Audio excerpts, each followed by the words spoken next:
Elle, elle a longtemps été une petite fille très sportive. La danse, le tir-bâton, le sport ont rythmé son enfance. Rien ne lui indiquait qu'elle était différente des autres. Sa vie se déroulait tout à fait normalement. Jusqu'au jour où elle apprit qu'elle était atteinte d'une cardiopathie congénitale. Ressenti, sentiment éprouvé, propre à chaque individu face aux événements d'une vie.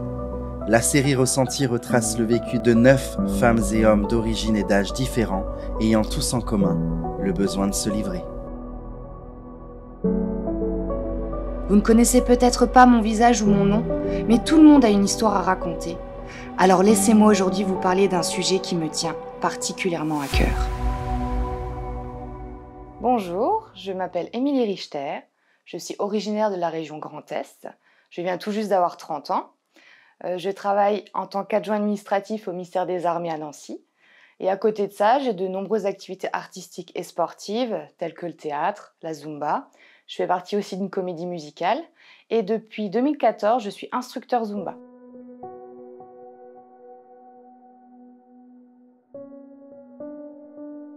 Je vous ai apporté une photo de moi, qui a été prise lors de ma sortie en réanimation à l'hôpital Marie-Lannelongue à Paris.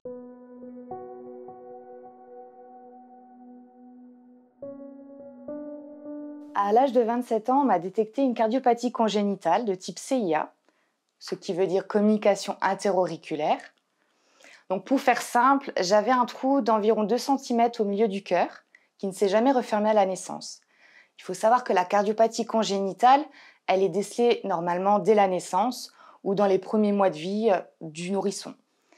Et aujourd'hui, je souhaiterais vous parler de cette cardiopathie congénitale car je trouve que c'est une maladie qui est très peu connue.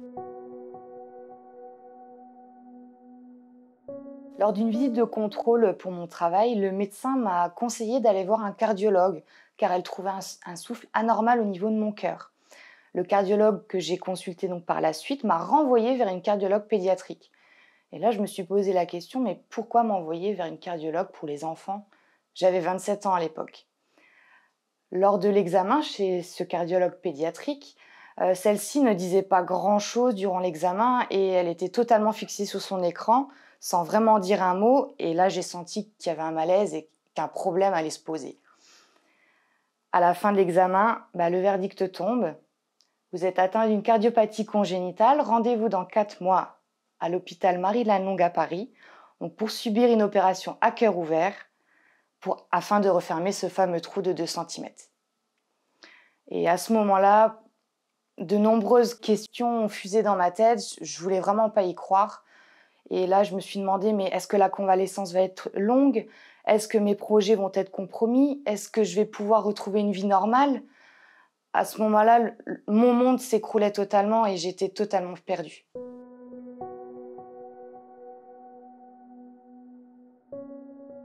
Je dois vous avouer que cette période de ma vie, elle a été difficile, surtout au niveau psychologique. J'étais totalement perdue dans un monde qui m'était totalement inconnu et je voulais absolument que cette date d'intervention arrive très très vite. Cette attente était pour moi devenue invivable et j'avais cette impression bizarre qu'une montre tournait et elle annonçait en fait, en quelque sorte, la fin de ma vie. Pendant cette période, je me suis beaucoup informée sur Internet.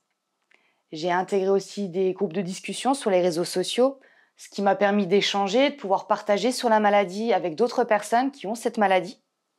Je me suis aussi rapprochée d'une association qui s'appelle Petit Cœur de Beurre, qui a été pour moi une véritable source d'information et d'aide pour les personnes comme moi qui sont atteintes de cette maladie.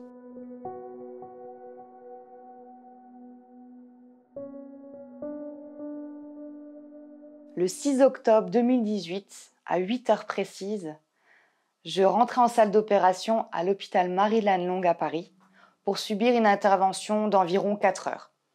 Suite à cette intervention, je suis restée 12 heures en réanimation.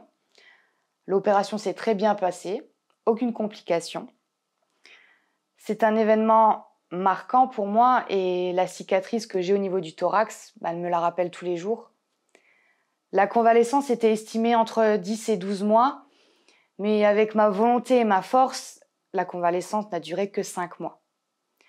Actuellement, j'ai repris le cours de ma vie, j'ai repris mes projets, mon travail, bien évidemment tout en ayant un suivi médical renforcé au niveau cardiaque.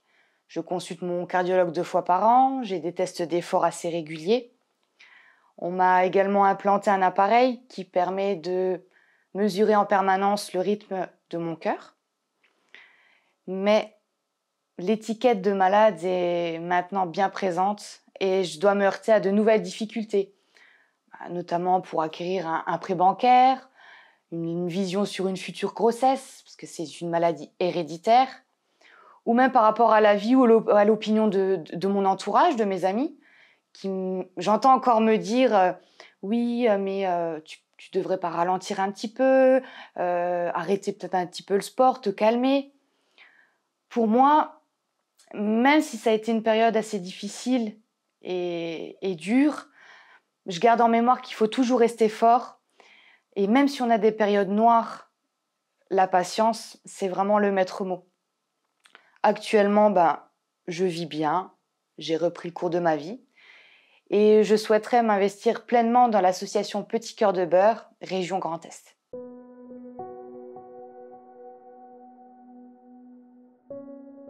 Alors, tout d'abord, je voudrais déjà remercier tout le corps médical qui m'a accompagnée de l'annonce du diagnostic à ce jour, notamment mon chirurgien, le médecin du travail, les kinésithérapeutes, les infirmières, tous les médecins vraiment qui m'ont accompagnée, parce qu'en quelque sorte, grâce à eux, ma vie elle a été rallongée. Dans un second temps, j'aimerais remercier tout mon entourage, mes amis qui m'ont pas laissé tomber pendant cette période, parce que voilà, des fois on peut baisser les bras et voilà, c'est un peu difficile et ils ont été là pour moi.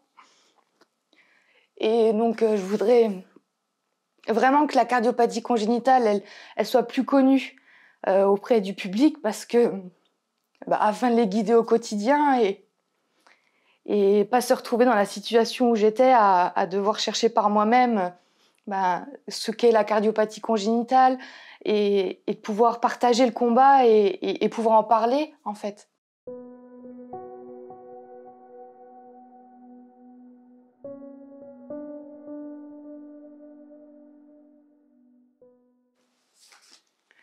Je vous ai apporté un livre donc de Natacha Saint-Pierre qui s'intitule « Mon petit cœur de beurre ». C'est un livre autobiographique, parce qu'il faut savoir que Natacha Saint-Pierre a donné naissance à un enfant qui a atteint une cardiopathie congénitale. Elle évoque notamment le combat d'une mère face à la maladie. Il faut savoir qu'un enfant sur 100 naît avec cette maladie. Je crois que j'ai découvert une nouvelle maladie, la rage de vaincre.